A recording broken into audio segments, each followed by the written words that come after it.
So I get this phone call. Well, I was calling you because I was hoping that you would bring me back to your shop. I'm calling you because turns out $100 an hour times 0 hours is still $0. And I said, well, tell me about that, Evan. And he's like, well, the dealership lied to me. I said, you don't say. Oh my God. For shame. Clutching pearls. The following program features a bunch of doofuses talking about the automotive aftermarket. The stuff we, or our guests may say, do not necessarily reflect the beliefs of our peers, our sponsors, or any other associations we may have.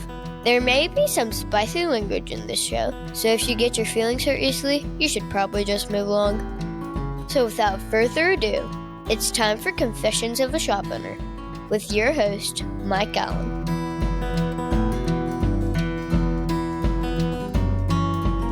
You know what? Some of the best conversations that we have happen before we hit record and after we have stopped recording. Yes. And invariably, we're like, "Damn it! Weren't we recording that?" But you can't catch lightning in a bottle more than. That's why I said, "Dude, just start it. Yeah, just let it rip. Just let it rip." What's up, man? How are you, Coach A? I'm doing actually very well, thank you. Things are good. Before we get into like total just shenanigans, I wanted to talk about, you know what, back up. Why don't you give us a quick introduction, who you are, your shop, where you are, and then we'll go into the spiciness of the last 90 days. That's I can't wait. So my name is Dan Thieken. I own Kreager Tire and Service in Millersport, Ohio, which is about 30 miles east of Columbus. Okay. How big is your shop? What is that?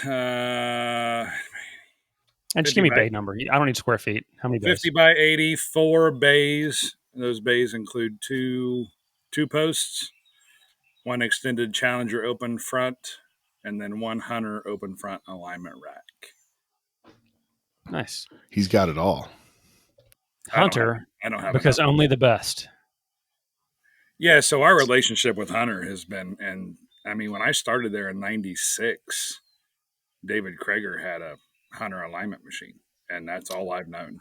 Was it a P411? Couldn't tell you, Brian. Oh. Yes, they all were. And now you can buy them for $3,000 on Facebook Marketplace because are they even that much? I don't think I'd give someone $300 for one of them things. That'd be a ripoff for $3,000. Yeah. They're scrap metal. Yeah. Nah, man, it's similar. My dad always had Hunter equipment, and I've got a 26-year-old 4-post drive-on aligner lift, and the big shop that still gets used every day. You know, we just maintain it, and it's awesome. We put cables on it last year. We had a locker that needed some service earlier this year, but man, they're just workhorses. Well, the problem with maintaining our 4-post lifts specifically is that shop was built as a drive-through feed mill, like a seed store, right? There are no drains, and we're in Ohio. So you have the rainy days, the wet, snowy melt winter. That includes salt, right? So they can rust real easily from the underside. So I can assure you, although I've done well with this last Hunter rack, I would imagine that my rack replacement interval is probably a little more frequent than most shops, at least the 4-post or the drive-on. That's probably fair. In the Rust Belt, everything's worse.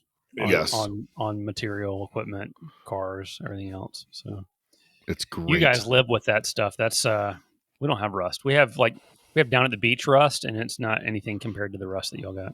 Well, I don't think places like where Brian lives and where Markham lives, they even bother salting the roads, do they, Brian? Oh yeah. Do they? Yeah. Oh yeah. We're huge salt consumer. Gotcha. I just condemned a 2018 Chevy today. There was so much frame rot.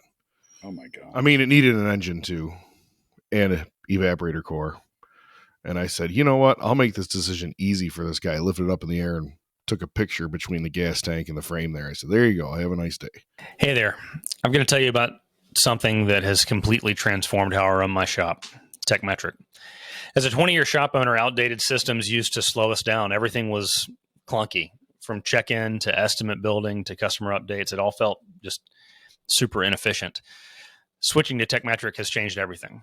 With TechMetric, you get a powerful shop management system that includes DVI, quick and easy estimate building, inventory management, real-time reporting, amazing customer communication, and it's really easy for your employees to learn how to use the software. I'm talking like a one-day learning curve. On top of that, TechMetric has tons of other tools to make you an even better operator. Stuff like integrated payments with buy now, pay later options is a huge asset. Ask me how I know. And recently, they've added a CRM component with their partnership with Shop Genie, which I'm a happy Shop Genie customer already. So I'm super excited about that. Now, obviously, there are a lot of factors at play here, but I want to give you some facts about my business since I made the change to TechMetric. In September of 2020, when I switched to TechMetric, my ARO was $293. In September of 2024, we were $916. That's over 300% growth. Now, I'm not saying that TechMetric created all of that change, but I'm 100% saying that I couldn't have come this far without TechMetric. It's a key factor in our growth and success. If you're ready to level up your shop, TechMetric has everything you need: productivity, revenue, customer experience. Measure up by every measure with TechMetric. Tap the link in the show notes to learn more. Look, here's the deal. I like to think that I'm pretty good at running an auto repair shop. It's what I've done for 20 plus years, but I'm not good at managing a marketing budget and all the different facets of a truly well-rounded marketing plan. There's mail, there's local advertising, there's website, there's Google AdWords, there's all the different things that go into that, and it's just not what I'm good at. So what I've chosen to do is to buy myself the time to focus on what I am good at while having someone else execute on all of those things at a way higher level than anything I could ever do. That's what turnkey auto marketing does for me. So if you feel like you could use some of that same magic, I'm going to recommend that you go to turnkeyautomarketing.com, get a free consultation, tell them that I sent you, tell them that Confessions of a Shop Owner sent you. You won't be disappointed. Was that part Frame's of your no good. Was that part of your 300% inspection, Brian? Yeah, 300. It's a 300% inspection. I'm just going to go ahead and put that out there. I Maintenance. think we've said this before, but the 300% rule is bullshit, and it's bad for your business. Anyway, we can all agree on that, and we'll just move on. Yes. If you're starting out, the 300% rule can be good for you because it helps you get way better. But if you're firing on all cylinders, the 300% rule is bad for your business. But you got to cover your I'm ass. right. Cover Anybody your who ass. disagrees is wrong. Anybody who, this is not a debate. I'm right and you're wrong. All right, we got distracted. Back to Dan. Squirrel. Yeah, this is going to happen several times over the next hour. What happened in the last 3 months, bro? Is that about the time frame? Because I've actually lost track of time. I could imagine that you actually might want to go to therapy after this. After your last 90 days. You're going to be in therapy and stuff's going to come up. You'll be like, I can't remember that. Yeah, but it happened now. You were talking to me, obviously I was communicating with you and Jem over Messenger, and you and I spoke several times on the phone, but I'm pretty proud of myself. I kept it together. I don't know. Dan, I had a phone and Dan and he had a Snap-on Zeus, and somehow we were able to fix cars. And listen, it's no lie. I am not a technician. I've never been a technician, but we got through it. We got a lot of cars fixed. There was a lot. We had a lot of phone time. But she did pretty good. What happened in the last 90 days? I had. Let me do the math. I had four guys on the floor. I hired a new tech, and then the hunt for a unicorn, right? Because the guy we had there wasn't being efficient as I wanted to happen. We've had conversations about that. I released a guy because he wasn't cutting the mustard. He was missing simple things on inspections, like brake inspections. Came in for a brake noise, said the brakes were fine. Customers insistent there's a brake noise. He measured them. It leaves, comes back in. The rear brakes are practically metal to metal. And that was the last straw over several instances. So I let a guy go. Next in line was my new service advisor. Next in line was Hudson. I don't need those. They won't fit in my computer. And I'm sorry, guys. Next was my service advisor, also who is currently and was at the time dating my wife's best friend. I forgot about this part. I introduced them at Vision last year over the phone. He got a job closer to home because he was driving almost 50 minutes to me, which is fine. I respect that. So got rid of a guy. Service advisor left. Changed the pay structure on my lead tech because of productivity to make him more accountable for production. Listen, and we can talk about that. I might have messed that up the way I did it, but I was just kind of my wit's end. There could have been better communication about that. So he worked for 2.5 weeks on the new pay structure without communicating his frustration with that. He came in on a Friday with no notice, threw his keys on my desk and said he was leaving. I'm leaving, bro. It's fucked up, bro. Seriously, he called you bro? Dude, bro. At least six times while I was getting yelled at by him. And I let him vent. I mean, listen, I understand his frustration. I do. But communication is key, right? And you could have came to me. We could have I changed him to a base hourly with a flag rate, right? So a hybrid type system. He could have came to me and said, this ain't working. What can you do? But he was also a little bit upset that I was kept looking for a diagnostic tech because that's what I hired him for. But we've had those conversations, and you guys have seen my ads, right? I'm not shy about hiring what I want, and I have conversations with my guys about that and why I'm doing it. And the other thing I thought was, I better turn my phone off. The other thing that I thought was interesting too is when you restructured his pay, I think he only had to turn 30 hours a week to make exactly what he was making now. Was that 30 or Correct. 32? It was a 30-hour nut. But realistically, looking back, and this is where the communication would have came in very handy, that wasn't a nut that he was going to crack, right? So we could have upped his flag rate, and we could have made him happy with a 20-hour. Listen, I am not that guy that demands 100%, 110% efficiency. I'm not that shop. And I will never be that shop. I'm happy with 70 to 85% productivity. But you would have been okay with him turning 20 hours? 100%. 100%. So that's not 70 or 80% though. Well, isn't 20 hours 7? What's 70? Listen, Mike, I'm not doing math right now. My point is, long story short, Dan would have been happy with twice as much as 11. Which is what was going on. My it was 11 point hours is, a week. I am with the shop setup that I have. It's all about bay management and bay flow management because we only have limited racks, and I can allude later to how busy we are. The amount of cars that we see is astonishing for my market. So there's efficiency issue. There's bay flow. You got to control bay flow. So the point to that is, man, I'm happy with a guy that can turn 20 to 30 hours. I mean, that's a good 25 is a happy medium. You're not killing yourself. You're still making the shop plenty of money and you're getting paid well. But we could have adjusted his flag rate. But he left and he could watch this one day and I'm not going to berate him, but he left in a tantrum. He left in a temper tantrum. Yeah. And again, I don't fault him for being angry, but I do fault him in how he left me, without the communication. So the morning he leaves,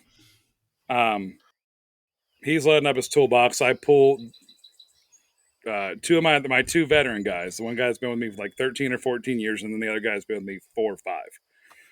I pulled him into the office. In comes my new guy that has been there 2 months.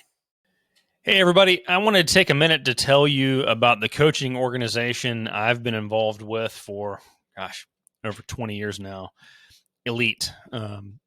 Elite Worldwide, they don't give you a one-size-fits-all solution. They tailor the coaching specifically to you and your shop. They pair you with an experienced coach who is either a current or a former shop owner, and they turn strategies into actual action and accountability and results. Whether it's improving your service advisor's sales, growing your shop, growing to multiple locations, they really have you covered.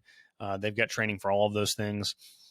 Clients of Elite really see results, higher profits, stronger teams, a better work-life balance. If you're ready to take the next step, visit eliteworldwide.com to schedule your discovery session. That's eliteworldwide.com to start working on your business rather than in it.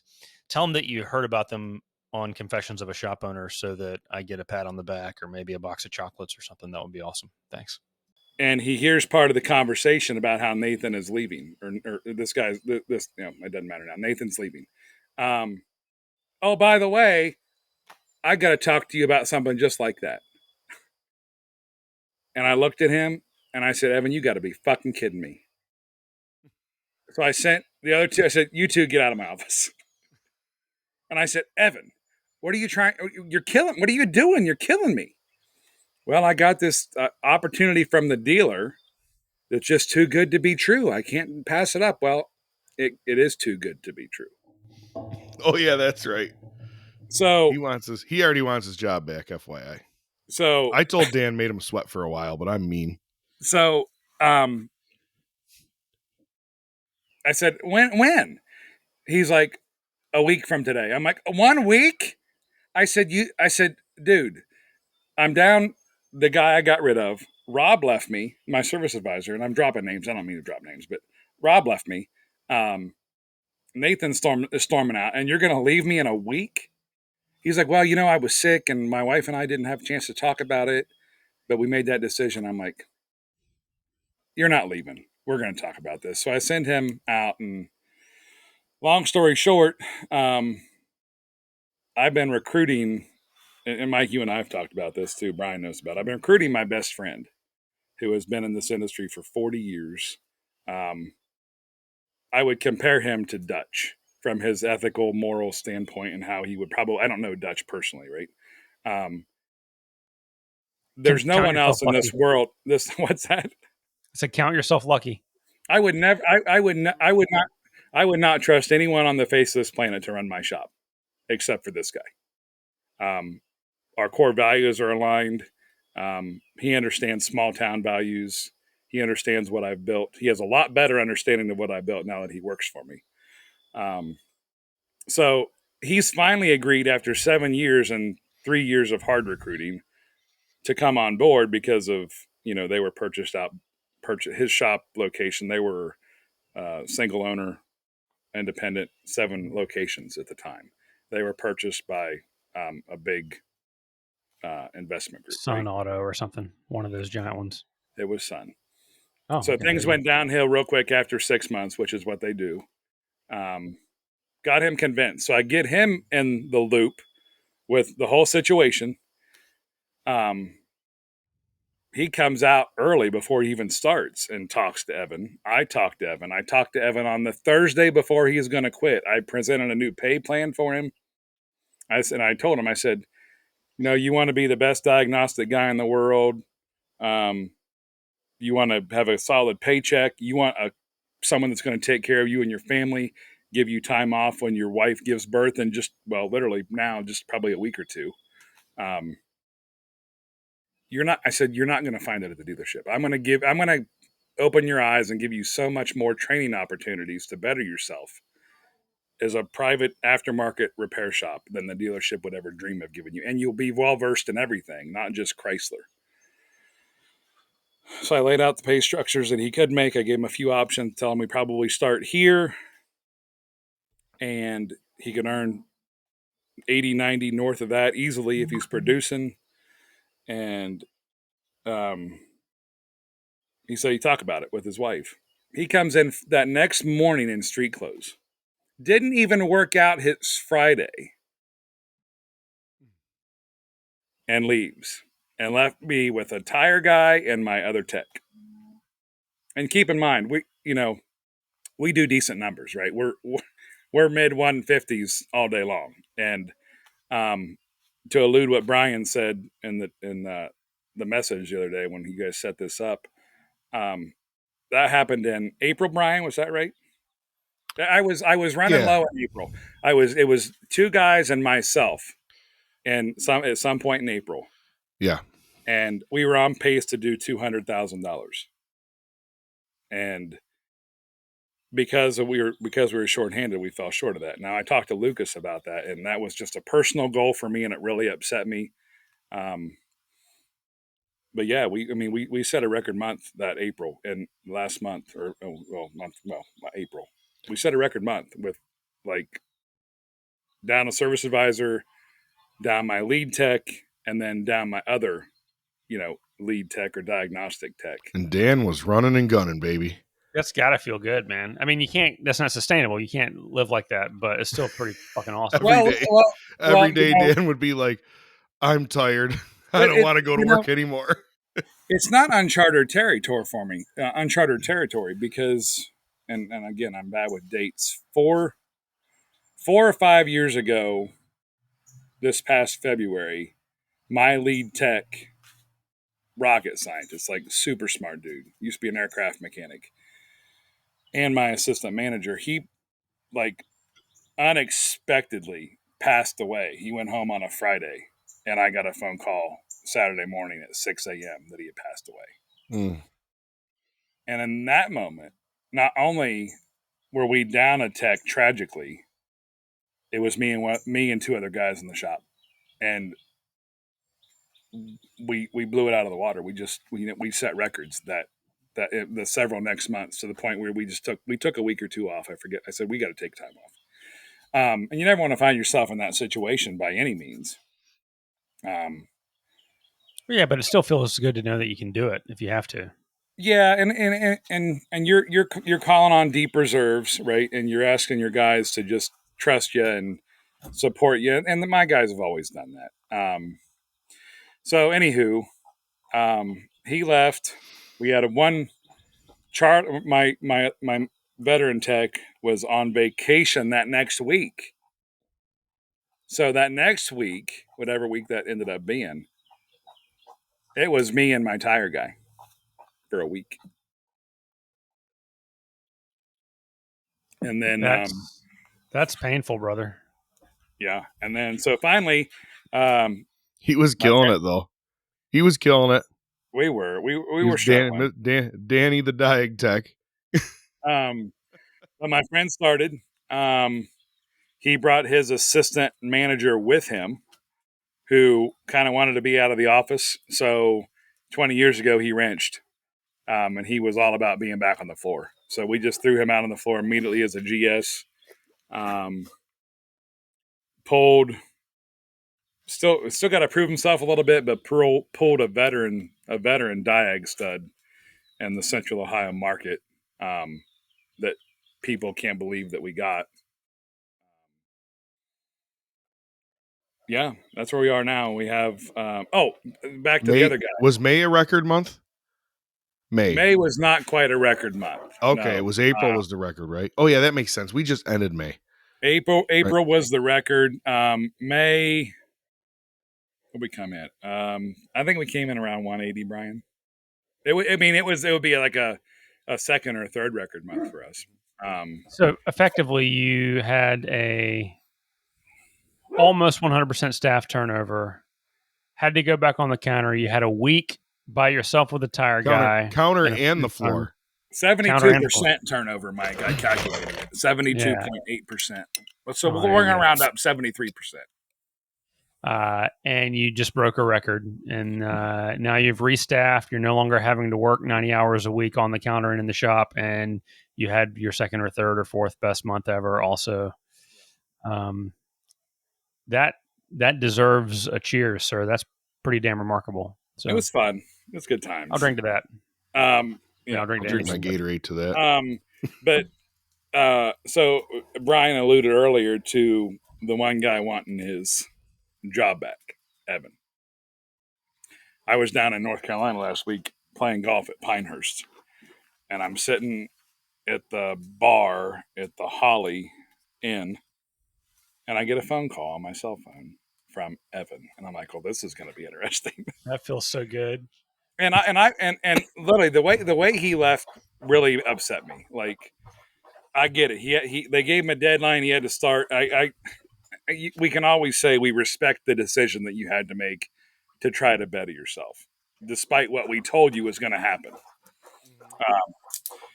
We'll do a tax deduction out of your check or whatever, and I'll pay for your portion, not your family's portion, but I'll pay for your portion. So I started searching for health insurance because Evan was going to need it when he came on originally. And then when Ted came out and brought his assistant with him, he was going to need it. So I got hooked up with somebody.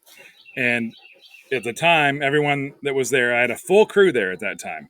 Everyone had to fill out the census and the health information if you were going to want it, and then decline it if you didn't. Yeah. Well, Evan obviously needed it. So he filled out his information. The new guy, the new assistant, who's now the GS for the time being, filled out his information. And then we need it because my wife finally quit her job to stay home after years of trying to convince her to do that. Congratulations. Yeah. Now, if I can just get her to clean the house a little bit, that'd be better. I'm guessing she doesn't realize listen this is to being confessions. recorded, bro. She might even watch this. She Listen, don't care this what ain't we no say. secret, man. Ain't no secret. You can even tell Lola about it. She'll love it. So Dan goes, my wife needs to quit her job because she's a terrible domestic partner. I think that was on the original podcast, wasn't it? Yeah. All right, so we get health insurance lined up, right? And we get the quotes, and we agree to start June 1st. And listen, I am a firm believer things happen for a reason. Like my staff departing in mass exodus happened for a reason. Guess who's still, to this day, as of June 1, guess who currently has insurance at my shop? That guy. Evan. Because it was less than a month that he was gone, and it was, There's a reason he still has insurance. So Ted's going to make an offer to him tomorrow. He'll accept it because why wouldn't he? And then he's going to have insurance already on the ground running. I'm not a dick. I don't want to be. I could be. That's not. 90 days. 90 days. You got to get through your childbirth without insurance. 90 days. Not a dick. I'm not that guy. That doesn't make you not a dick because that's the rules of the business. What it does is it makes you a really good dude because you don't have to do that and you're choosing to do that. Even though he fucked you, you're choosing to do something super nice for him. So kudos to you. Even though Dan had to trace wiring for a solenoid on a F-150 because all his staff left him.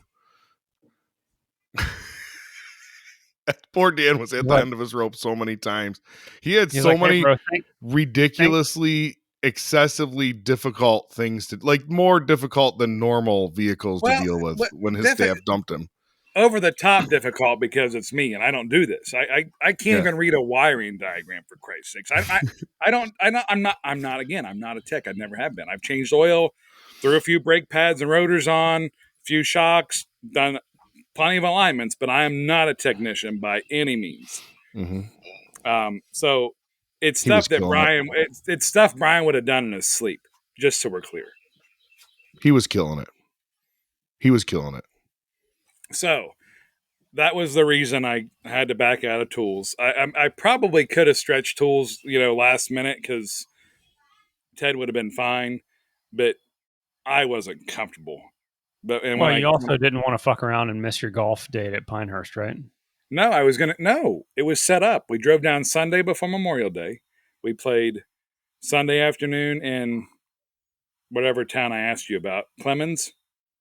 Mm-hmm. Yeah. And then we drove over and played Pinehurst Monday, Tuesday, Wednesday. The plan was And Wednesday after golf, I was beating the pavement up to Lancaster. Oh man, you missed out. Mike and I had the best Amish shed barbecue that I've ever had. Brett called me today to rub in. He's like, I just want you to know that you missed it. I'm like, I don't even want to talk to you about it. I said, I'm hell of aware. a show, man.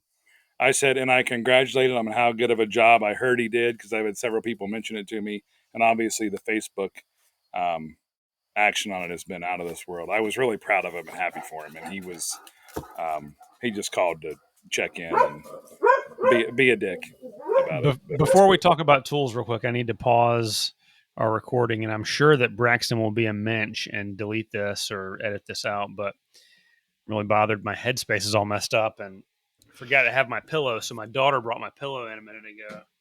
So Rachel.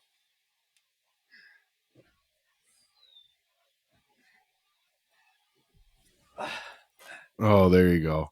This is where we need one of your kids. We have to record one of your kids. They're like feet hanging off the chair to do every time you get your pillow.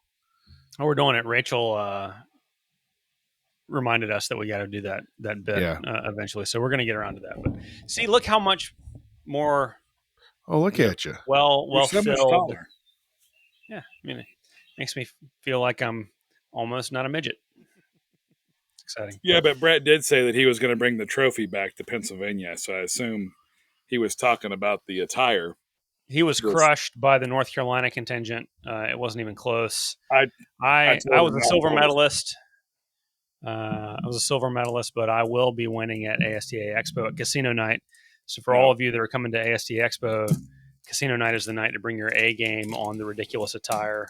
I told him I was taking that to Ohio, and that was no questions asked. I was bringing it to Ohio and ASTA. Ooh. I've already got.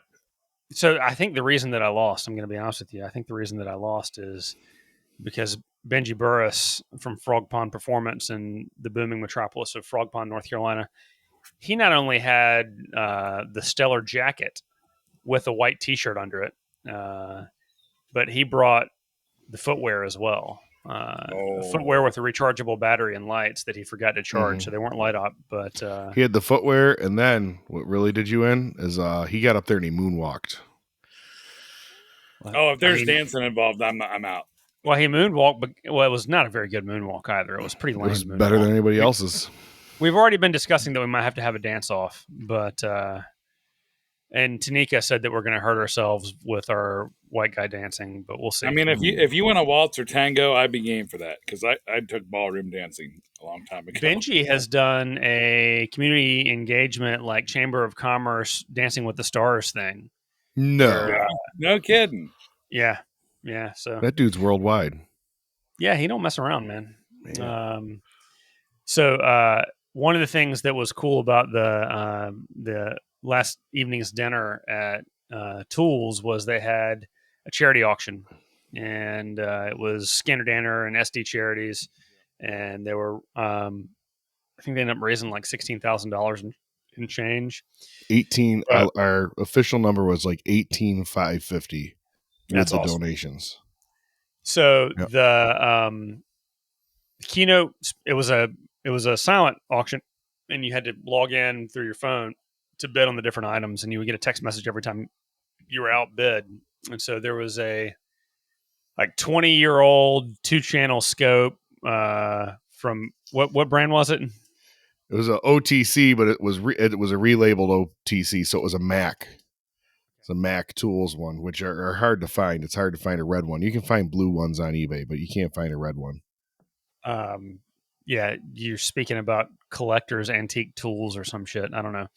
But so anyway, literally, Brian wanted it, and so he started bidding on it. And then Keith Perkins and his whole table started bidding on it to antagonize Brian. We have to set the stage. Yeah. I've bought 4 antique scopes in the last 2 weeks and have been sending pictures to Keith of my marketplace finds. So we have to set the stage. Then the second funny part is that scope rode down to Pennsylvania in the truck with me. The people I rode with, their technician donated that. It's brand new. So long story short, I told Paul Danner, I said, I said, being on the board here kind of cost me the scope because if I wouldn't have been on the board, it would have been completely ethical to offer that dude $200 cash for that thing when he showed it to me in the back of that truck, and I'd own the thing, and it wouldn't even be a thing. But luckily, that didn't happen. And anyway, sorry, Mike. Sidetrack. Well, I mean, I don't know if you've ever been in an auction with Dutch. If you are in a bidding war with Dutch, you just give up right away, right? And I'm starting to learn that about Tanika too, because Tanika was at our table, and just for shits and giggles, she starts bidding on the scan tool just to antagonize Perkins and his table. And so Brian bows out at like $400, I think. Yeah, like 400-ish. Yeah. Yep. And Tanika stops bidding at like freaking 900. I thought it was $800 or $900. Yeah. But there's 30 minutes left in this speech. And so we're at separate tables across the room, like shooting daggers at each other and making faces. Meanwhile, the keynote, Josh Parnell's doing a great job on the keynote, and we're trying not to be a distraction. But it gets down to like the last 3 minutes, right? And it's time for those last minute sniper bids.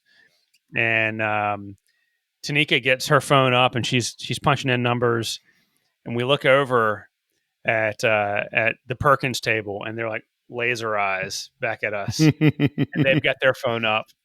And I guess he guessed that Tanika was going to do 1,001, and so he punched in at the last second $1,101. I think it was for this scan tool. It's probably worth $75. And it was pretty great though. You know what? It was a lot of fun. It was a lot of fun. In honor of that, I have a bottle of Blood Oath Packed 11, which is Blood Oath does a very limited release bottle each year that's Pack 1, Pack 2, Pack 3 through the years, and this is Packed 11. It's the 11th year they've done it. Well, at the ASTA Expo auction last year was right after Hurricane Helene came through and wrecked Western North Carolina. Yeah. There was a 3-bottle set. It was 8, 9, and 10. It was donated by IGO Insurance, who's my shopkeeper insurance company in North Carolina. But Tanika and I started bidding on it, and these bottles are like $250 a piece, like retail, right? She ended up paying $6,000 for those 3 bottles. Holy shit! Because her and Perkins were in a bidding war. Yeah, and I gave up at like $2,000, I think. That's smart. But this is a bottle of Packed 11 that I bought last week at the store for $185. So Tanika still hasn't opened her bottles because they were $2,000 a piece. Well, of course. So it's like the bottle. I was vacationing in Florida one year, and I found I was at my in-laws' house, and around the corner from them is a little liquor store. And we went in to get, I think, some pre-mixed margaritas and some other stuff just for all the family that was down there. That sounds like a sad margarita, Dan. It's not. It's not. Brian's got very high margarita standards. I do. Well, you can doctor him up, Brian. You start low, and then you doctor him up. But so we're at the checkout. We're getting ready to check out, and customizing. Behind the counter is this old curio cabinet, right? And it catches my eye because outside on the doors are handwritten in permanent marker what's in them and how much. And I started reading, and I'm like, can we look at that stuff? And she's like, yeah, just walk back there and open up the doors and look. I'm like, okay. So we walk back in there, and there's, a lot of stuff we can't get in Ohio, but there were several bottles of Pappy Van Winkle. And we didn't buy anything at that moment, but I went back to the house, and I texted one of my really good friends who was a bourbon connoisseur, and my Mighty Auto Parts rep, who's a bourbon collector, and a couple other people. I said, hey, I'm down here in Florida. I said, I think this stuff is, I said, just by looking at it, I think this stuff is just under secondary market value. It's still really expensive, right? But under secondary market value. Yeah. So we went back the next day, or maybe even later that day. And between all the orders, I ran my American Express for $10,000 for the liquor. And oh my! Only one of the high. I bought a bottle of Pappy, which obviously I had it years ago when it first got rated in Cigar Aficionado magazine. When it went, Mm-hmm. you know, that's when I first had it. I had a glass of it in Columbus, but I hadn't had it since. And obviously, it's not worth the money. It's Anyone that good, says it's but it's not that good. it was Lot B. Anyone that says it's worth the money, quite frankly, they're an idiot. They don't know. They don't know good bourbon. No, if you want to drink Pappy Van Winkle, just go get some Old Weller 107. Bingo. Yeah. So, yeah, it wasn't worth it. And but back to Tanika not drinking hers because it's $6,000. That bottle sat in my house for a year before I opened it, and I opened it on one of the kids' birthdays, I think, or maybe an anniversary. I don't remember. And had a glass. And then next year or later that year, we had another birthday party for one of the kids, and family are there, and we finished it because I told my brother who likes bourbon, I said I'm not a fan of this crazy high dollar stuff, and we finished it off at that party. But yeah, the price shock could be funny. The price shock's funny to people. Yeah, could have totally been replaced by a bottle of Jim Beam. Totally Negative. Yep. Yes, you ever have yourself a Jimmy Palmer? Yeah, I was going to say, tell us about the Jimmy Palmer and how it's different than an Arnold Palmer. Well, it's like an Arnold Palmer that chose violence. Take a 20-ounce glass and you fill it about halfway with Jim Beam and you top it off with Coke. And that way you only have one drink. You're not overindulging. That's and fair. And then when the person that you co-host a podcast with is a sissy and doesn't finish their drink and yours is still half full, you can just pour that right in there. That'll shove right in. You just keep drinking. You know what? I was bright-eyed and bushy-tailed every morning, and you look like you had been run over by a dump truck twice. No, the morning was okay. It was the afternoon it catches me. Yeah, it catches me even if I'm not drinking. Yeah, the afternoon, I was fine in the morning, but man, on the ride home, I remember. Oh, I texted you, Mike, didn't I? I go, it's 12:31 p.m. and I'm freaking wrecked. Like I'm not okay. At a gas station I'd been to like 3 Pennsylvania. different tourist attractions, and I was standing in line for an authentic Philly cheesesteak. I was in a good place, man. Yeah, I had a bag of combos and a Gatorade. Just killing it. Just killing it. That was a lot of fun that trip. We toured the Yingling Brewery on the way down. That was pretty cool. They dug all them caves in the mountains and stuff. That looked like hard work for real men. I'll stick to cars. Dude, have you guys seen the speaker list for ASTA Expo yet? I looked at it once, but I don't remember who's on it. Well, I mean, I've been informed that only Thursday and Friday's list is out, and the Saturday and Sunday list is not out. It's up now. It's up. It's finally up now. The entire list. So watch me text somebody right now and tell her it's up. Yeah, ASTAexpo.com, and then you click on speakers and you scroll down. I mean, it is. It's fucking dynamic, man. Are you good to register over 90 for classes now? Say what? Can we register for classes now? Yes. I haven't looked. I just booked the hotel, but I haven't registered for anything yet. Yeah, I booked the hotel, but I haven't even registered for the conference yet. I was waiting for this so that I could just go in. I think I'm going to take 12 guys and gals this year. I'm not closing the shops and taking 35 or whatever the number is right now because, frankly, it's just too big of a kick in the nuts. I booked the hotel also. Yeah, and for those of you who may have heard that the room block is booked, it's not even close to booked, man. That hotel is huge, and even if it is booked, there's another skyscraper hotel immediately across the street. This is downtown Raleigh. There's more hotel rooms than we can possibly fill. You talked about Braxton editing stuff out. I'm going to move inside where there's more light. You guys cool with that? Yeah, that's fine. You do you, boo-boo. Well, I don't want it to be like bad video. So while you're moving laptop, let's see what we got. Cecil Bullard, Stan Stokes and Josh Parnell, Dave Mackholtz from AvTech, which is going to be an awesome class, Rich Falco, Robert Kenny, Andrew Fisher, Brian Steckler, Becky Witt, Aaron Stokes, Jim Wilson and Jim Kikonis doing an electrical class. That'll be cool. It's going to be amazing. And that's just Thursday. Dutch is back in action. The triumphant return of Dutch Silverstein to coaching. Mark Sewell, David Patrick, Hobbs, Rick White, Kokonis and Pollock on Friday. You guys are doing a new class, right? Or is it a different? Or is it the same one again? It is. We'll do shit you don't know and how to find out, but it'll be. I always call it a 4-hour class, but they're never really 4 hours because there's breaks or whatever. Like, whatever. It'll be the morning class is what we should call it. And so when we originally wrote that class, I was nervous about having enough content. So I actually have like, I shouldn't say we actually have like 12 hours worth of content. So what we'll do is we'll swap a lot of that same out. topic, different content. Same topic, different content. So there'll still be, we'll be talking about some more shit you don't know. So if you took the class last year and you're like, I already took that class, well, it's not going to be the same case studies and the same cars and the same this and the same that. Brian, a little birdie told me you might be doing something different. Tools maybe next year. At Tools, you and one Mr. Zeb.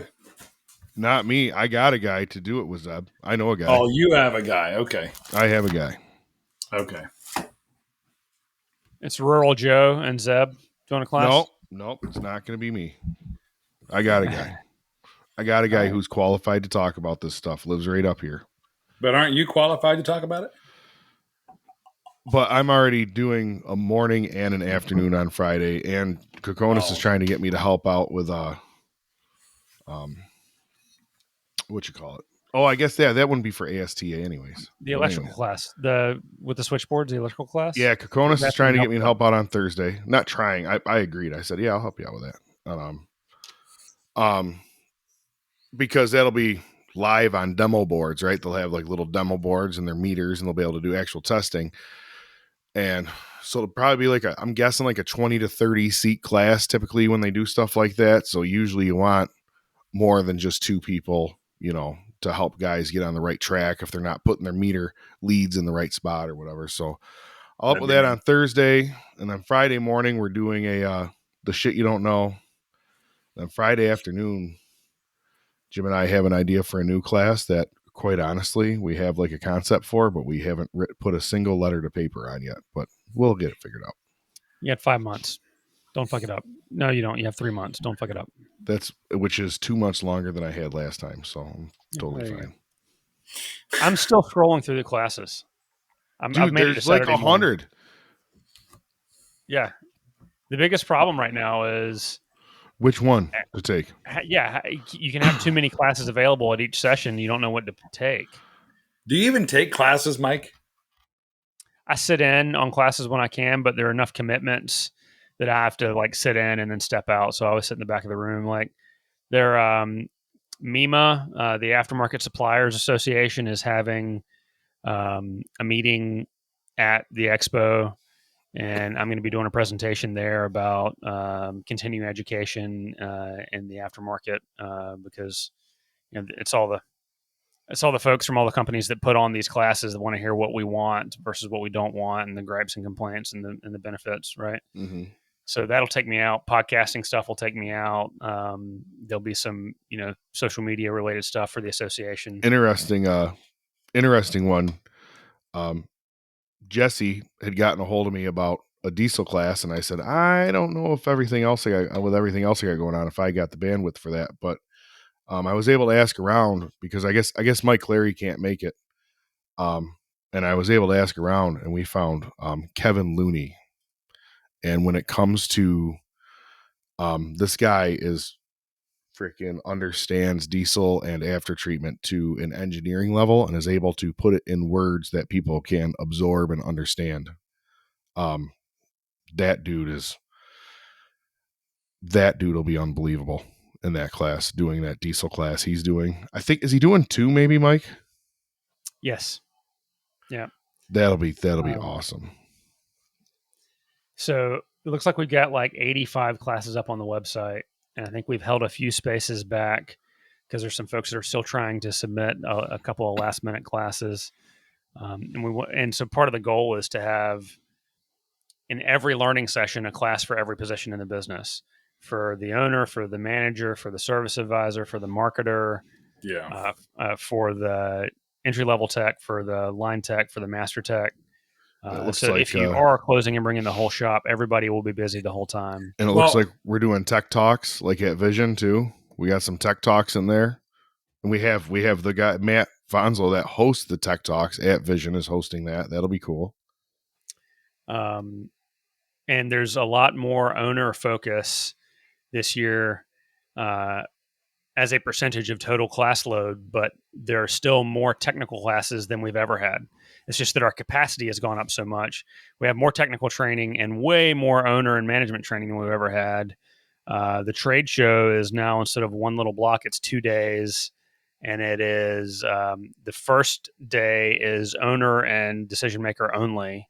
So obviously the vendors appreciate that because they can actually get some deals done rather than, a lot of times it's just give me a fidget spinner or a stress ball and let me move on, Do you think there would be any benefit, and it may be covered in some of the other classes hosted by the coaching companies, but do you see a benefit to like have someone build a class that is specifically designed for new shop owners?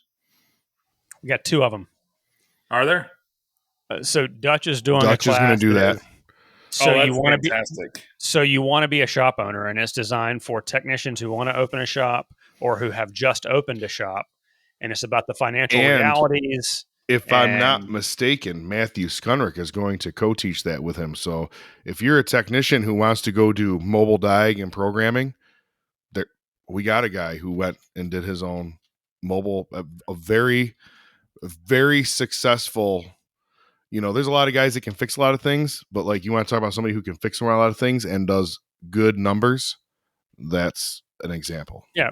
Well, we've got a class that is the economics of a successful mobile automotive repair business. Yep. And it's is that Eric Ziegler doing that? I don't remember. There's so many. There's so many. I was heavily involved in a selection of management, ownership, and sales classes, and the technical classes was pretty heavily Lucas and Kokonis and a couple of other folks. There's so much good stuff there. It's unbelievable. Cool. That's good stuff because we all I don't know about you guys, but I talk to a lot of new shop owners. Like you pick them up in these groups that are like struggling, and some of us reach out to them, and like the guy I took to Vision this year, it changed his world. Like changed his world, but there wasn't anything specific to like a new shop owner. He took I think he took one of Cecil's classes I told him he should take, and then he picked a lot of his own. I picked out a schedule for him, and there was only a few classes that were different. So we kind of molded them together. But you see a lot of these guys that are opening their own shops. I think there's Caleb is in one of the groups. He reached out to Josh Coombs and I. We were talking to him during Vision, and he closed. He ended up stopping what he was doing, and he's doing mobile right now. Yep. I was talking to him at Tools. He called me while we were at Tools. I talked to him at Vision. Yeah. His sister is actually got her Honda at one of my shops right now. So she was. Oh, no kidding. Yeah. But that's good for these new shop owners that are just struggling because we can only give them so much advice, and usually it works out. You hope it does, but it's and the reality is there are a lot of not new shop owners who are 10, 12, 15 years into their business and they're not making any money, right? Yeah. And so there's actually a class, Aaron Stokes is doing a class called Why Your Shop Doesn't Make Any Money. And so, Why You're Not Making Money is the name of the class. But, and then there are classes about going multi-location, and there are classes about how to position yourself for sale, and there are classes about private equity. So, there's something for every position that you are in your business, just like there's something for every level of technician. So I'm geeked, man, because the facility is better than it's ever been. And look, I've been to these conferences all over the country. You guys went and toured that facility, and Kokonis was sending me pictures. I'm like, oh my God. Yes. There's so much room for activities. Yeah, I told Ted, I said, listen, you got me not to go to tools, but I said, I'm telling you right now, I'm going to ASTA. I said, I'm not missing that one. Well, I feel like we've been an infomercial for ASTA, and I do not apologize for that. But It's really going to be good. I've been trying to hold back from talking about it because I wanted to hype up tools, right? Because Brett's got amazing stuff going on up there, and I went and it was awesome. And you should go to tools next year. Doubled their attendance once again. They've doubled three shows in a row. Three shows in a row, he's doubled it. Yeah. So next year they're going to be even bigger, and that's going to be awesome. And Brett's coming down to the expo, and so I'm geeked up about it, man. So, yeah, it'll be a good time, I'm sure. It's definitely exciting. So now that you've revamped your entire staff and you're breaking records, breaking hearts, what are you going to do? You're going to go get a second boat, an airplane? What's it going to be? The goal for me and for Ted, because he wants me out of the shop as soon as we can make that happen, is just that. My goal is to have limited time in the shop and to work on the business outside of that and focus more on being around for my family. And not that I'm not around for my family. You guys know a lot of shop owners.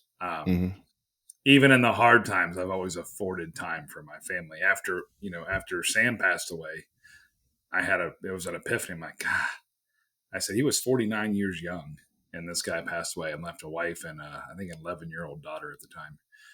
I'm like, I'm not doing that. So I've always done my best to be here and whatnot. And there are times it comes and goes, and I spend more time at work. I'm spending a lot of time at work right now, just getting Ted up to speed on our on TechMetric, because he came from a world of the VAST system, which I know nothing about. And I hear him bitch every day. He's like, when I had the VAST system, I'm like, dude, I get it, but you don't have it anymore. So let's just move past that. But the more every day he uses it, he finds something different, and he's growing more in love with it, which is great. But the goal ultimately is for me to be at the shop minimal hours, like, I don't know, let's call it 16 to 20 a week in the building. And then big goals. So let's say it can happen with this guy. It can happen with this guy. So what happens when it's 10 hours a week, it's making money, you don't have any headaches? You're going to go get another store? You're going to go do something else? Yes. What are you going to do? Yes. The exit strategy for me long term, after going to, what show was it? Man, it may have been Tools last year, actually. It was ASTA. It was Tools or ASTA last year. I went in with and Justin Allen did one of his videos with me at there, and I went in for a certain thing, right? A certain goal to learn about a certain thing. And it was one of the Institute's classes. I forget the title, but when I walked out of that class, I'm like, yeah, I have to have 2 or 3 locations. So that's the big goal, is for me to get out of the shop more and let someone who can make my business more profitable than I can, which he can do pretty easily, run it, make more profit. And the ultimate goal is within the next 10 years. And that's the number I set, 10 years, whether I am an absentee owner 100% or grow it and sell it out to the right buyer. That's my goal, is to have 2 to 3 locations within the next 10 years. Awesome. That's my plan. Now, plans are, you want to make God laugh, tell him your plans. Yeah. So, and that's how I live my life. It's just like, if things happen, they happen. I don't overanalyze things. If it works out, it works out. If there's an opportunity, I do trust in the Lord that it'll present itself. And I just hope I'm ready if those opportunities present themselves, I can jump on them. Right. So, I'm a man of faith, and that's what I live by. I don't preach Christianity by any means. I'm not one of those Bible beaters, but he works in mysterious ways. I just let the chips fall as they may, and it's worked out well. So Well, I'm happy to know you and happy that you call me to talk sometimes, and it means a lot to me. So, just a quick recap. Tools is awesome. ASTA Expo is going to be awesome. You turned over your whole staff and broke records because you're a badass. 300% rule is for suckers. Anything else? That sounds fair. Pretty good. I think we covered it all. All right. Good talk. Go team. Oh, I need more confessions from our listeners. 704 confess. 704 confess. You don't have to live up to Zeb admitting that he was the cream cheese feet person like you did. But just give me your best shot, guys. I want to play you on the air. It's just too good. I'm building out a hot button board where I can just play certain sound bites, and one of them is 100% going to be on quick reference. Zeb saying, "Because I love Brian's feet." I had to call Zeb today. I had a question about something. I was working on this diesel truck. I work on a lot of Fords and Chevys. I do not work on a lot of Cummins diesels. And I was a little confused, and I know what's going on with it now. It's just got more than one problem. But anyways, I was, you talk to these guys that have all these different methods and everything. And long story short, I was on the phone with Zeb, and he told me to go ahead and take some fuel and stick it in the microwave for a little bit. And now that sounds, here's... with some balled up aluminum foil? No. You take some diesel fuel and warm it up in the microwave and pour it in the filter housing. And I was going to take a thermal imager to solve my problem. And guess what? That guy, he was right. Really? Yeah. And you helped him out of a pinch on a gas burner this week, right? Yeah, this last week. Yep. You taught him how to tell that you had a lifter gone bad with a scope, right? Well, he had a scope on it, and he didn't know what was wrong. And I told him to stick his finger on it. And then I was riding with Dan and Rachel, and Dan said from the front seat, he goes, "Tell him to stick his tongue on it." But anyways, I said, just stick your finger on it while it's running. You'll find the tongue on it. It's a rule for life. When in doubt, put your tongue on it. Stick your tongue on it. But anyways, yeah, we call each other back and forth. I don't ever get stuck, but I was staring at this thing. I'm like, this ain't making sense. And long story short, without getting super technical, there's a process for finding a bad bypassing injector on a diesel engine. And typically it's only one bypasses, but if you have two and you only have one of those caps, you're kind of out of luck, right? And that's where I was at. I only had one cap. So, well, you had me there early on, and then you lost me because you started talking about actual technical shit. Well, the technical solution was to microwave the fuel, Mike, which is pretty impressive. That's impressive. And the other one he told me is about in the wintertime. He was doing one outside, and he took a torpedo heater and aimed it at the fuel tank for a while, and went back there an hour later and does the same thing, I guess. Yeah, there you go. I just, Well, on that note, don't microwave your fuel. Tonight's episode with microwaving diesel fuel as a diagnostic tool. Yeah, we should probably cut that because somebody's going to do it, and we're going to get our asses sued. You didn't hear it from me. You heard it from Brian. Whoa.